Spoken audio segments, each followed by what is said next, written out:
Welcome to this detailed exploration of the life, work and the biography of Ted Hughes. He was one of the most significant British poets of the 20th century. This video aims to guide you through every major event and incident in Hughes's life, and provides a comprehensive understanding. Ted Hughes was born in a small town called Mytholmroyd in Yorkshire, England. Yorkshire is a region known for its beautiful and rugged landscapes. It had a profound influence on Hughes's poetry throughout his life. His connection to nature began early and later became a defining characteristic of his work.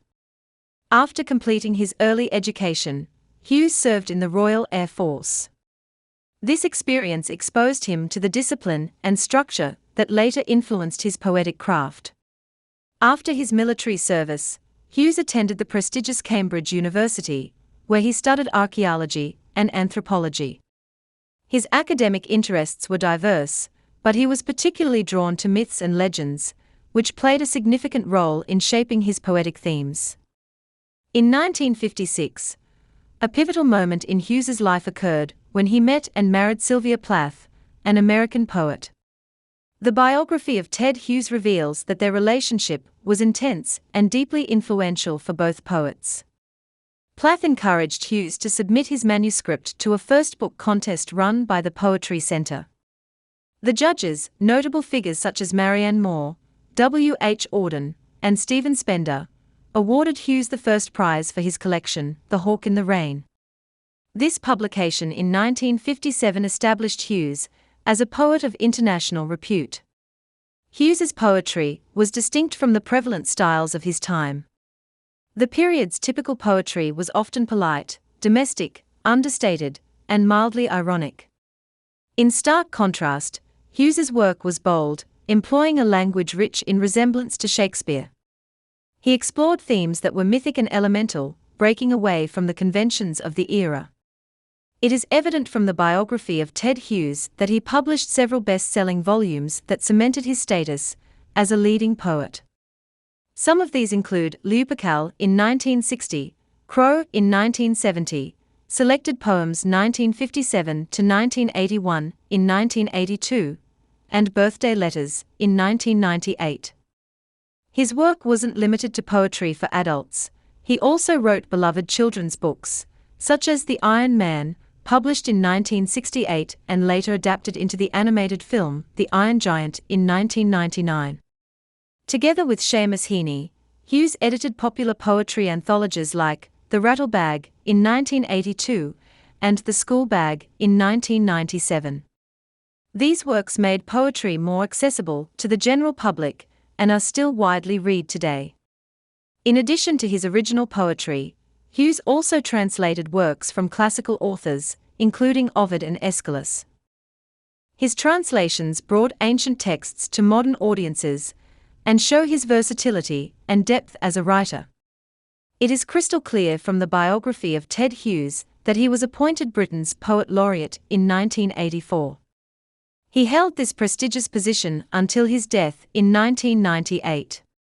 Hughes was also appointed to the Order of Merit, one of Britain's highest honours, recognising his contributions to literature. The rural landscapes of Yorkshire, where Hughes grew up, had a lasting influence on his work.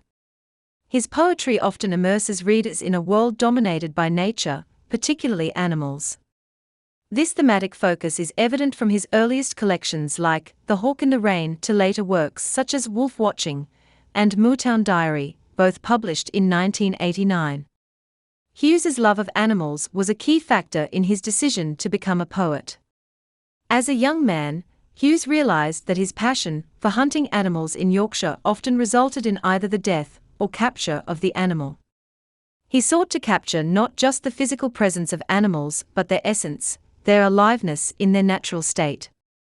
This pursuit of capturing the wildness and quiddity, or the essence, of animals is a hallmark of his poetry. However, Hughes's interest in animals was not just naturalistic, but also symbolic. He often used animals to represent deeper, mythic themes. For example, his character Crow is not just a bird, but a mythic everyman, a figure through which Hughes explored poetry's shamanic and divinatory powers. His work deals with the primal aspects of language and existence and evokes a sense of the ancient.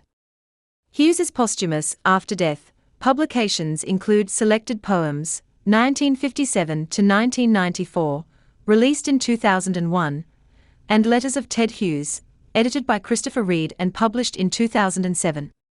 These collections provided new insights into Hughes's life and writing process. His letters, in particular, are noted for their accessibility and memorable descriptions and offer a window into his thoughts and observations about poetry.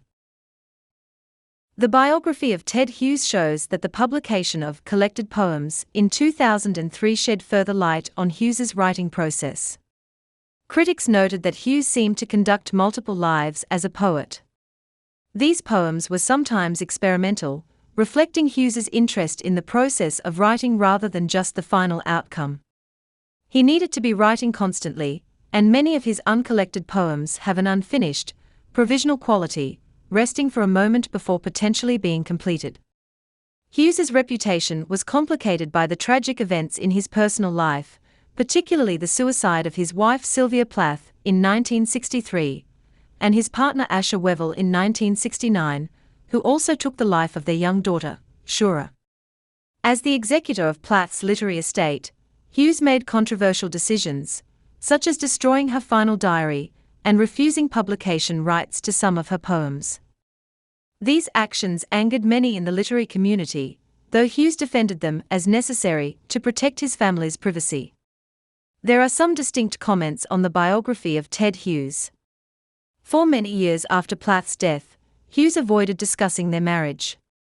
However, in 1998, he broke his silence with the publication of Birthday Letters, a collection of poems that provided an intimate portrait of their relationship. The collection received mixed reactions, with some critics praising Hughes's emotional openness and others scrutinizing the poems for their portrayal of Plath. Despite the controversies, Birthday Letters is seen as a significant work. The poems are direct, emotional, and reflective and capture Hughes's complex feelings about his relationship with Plath. The collection's tone is conversational and regretful, as if Hughes were reminiscing with a ghost, adding a poignant layer to the poems. In 1970, Hughes married Carol Orchard, and they lived on a small farm in Devon until his death. Hughes continued to write and publish poetry, essays, and criticism until he passed away from cancer on October 28, 1998. His legacy was honored with a memorial in Poets' Corner at Westminster Abbey in 2011 and recognizes his immense contributions to English literature. To conclude the biography of Ted Hughes, suffice is to say that his poetry takes readers into a world where nature is both a backdrop and a central character.